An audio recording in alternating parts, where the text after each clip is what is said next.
Varahi silks వారి grand festive celebrations పొందండి 10,000 రూపాయలు ఆపై కొనుగోలుపై బంగారు నాణెం ఉచితంగా.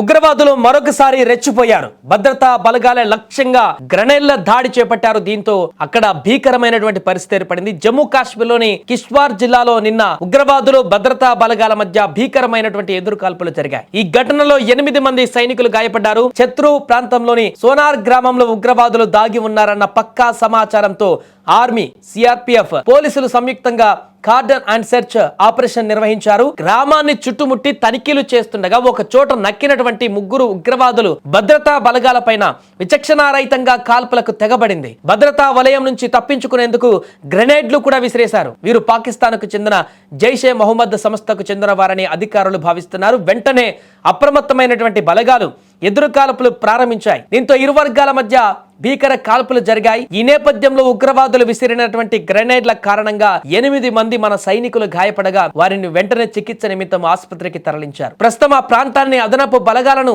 తరలించి ఆ ప్రాంతానికి ఉగ్రవాదుల కోసం భారీ సెర్చ్ ఆపరేషన్ నిర్వహిస్తున్నారు. డ్రోన్లు, స్నైపర్ డాగ్ల ద్వారా వంటి ఆధునిక నిఘా పరికరాలతో గాలింపు చర్యలు ముమ్మరం చేశారు. జమ్మూ ప్రాంతంలో ఈ ఏడాది ఇది 3వ ఎన్కౌంటర్. గణతంత్ర దినోత్సవాన్ని లక్ష్యంగా చేసుకుని ఉగ్రవాదులు దాడులకు పాల్పడుండవచ్చన్న నిఘా వర్గాల హెచ్చరికల నేపథ్యంలో ఇటీవల కేంద్ర హోంమంత్రి అమిత్ షా ఆదేశాలతో జమ్మూలోని కొండ ప్రాంతాలలో భద్రతా ఆపరేషన్లను ముమ్మరం చేశారు. ఇందులో భాగంగానే తాజా ఆపరేషన్ కొనసాగుతుంది. ఇప్పటికే కొన్ని రిపోర్ట్స్ కూడా చెప్తున్నాయి.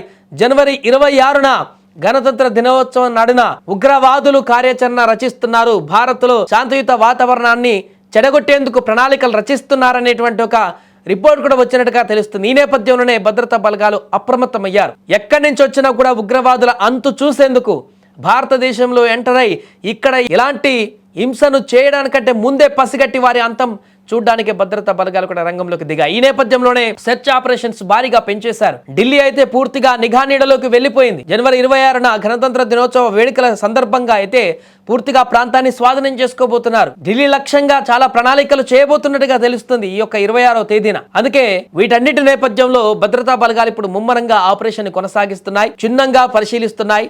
అన్ని డిపార్ట్మెంట్లు, ఇంటెలిజెన్స్ గానీ, అటు ఎన్ఐఏ గానీ, రా సంస్థలు గానీ అన్ని యాక్టివ్ గా ఉన్నాయి. పూర్తిగా ఎవరైనా ఉగ్రవాదులు ఈ కార్యాచరణకు పాల్పడడానికి సిద్ధమైనట్టుగా తెలిస్తే వారు అంతు చూడడానికి ఇప్పుడు సిద్ధమైపోతున్నారు. ఏదేమైనా కానీ ఈ యొక్క ఘటనలో కొంతమంది మన సైనికులకు కూడా గాయాలు కావడం అనేది కొంత బాధాకరంగా మారింది. బట్ అదృష్టవశాత్తు ఎవరికి ఏం కాలేదు. ఆ ముష్కరులను మాత్రం పూర్తిగా వారిని అంతం చేసి ఇంకా ఎవరైనా అక్కడ నక్కి ఉన్నారా, ఆ ప్రాంతంలో ఇంకా ఈ 3 కాకుండా ఇంకెవరెవరు అయినా అక్కడ షెల్టర్లో ఉన్నారనేటువంటి పూర్తి వివరాలను కూడా సేకరిస్తున్నారు.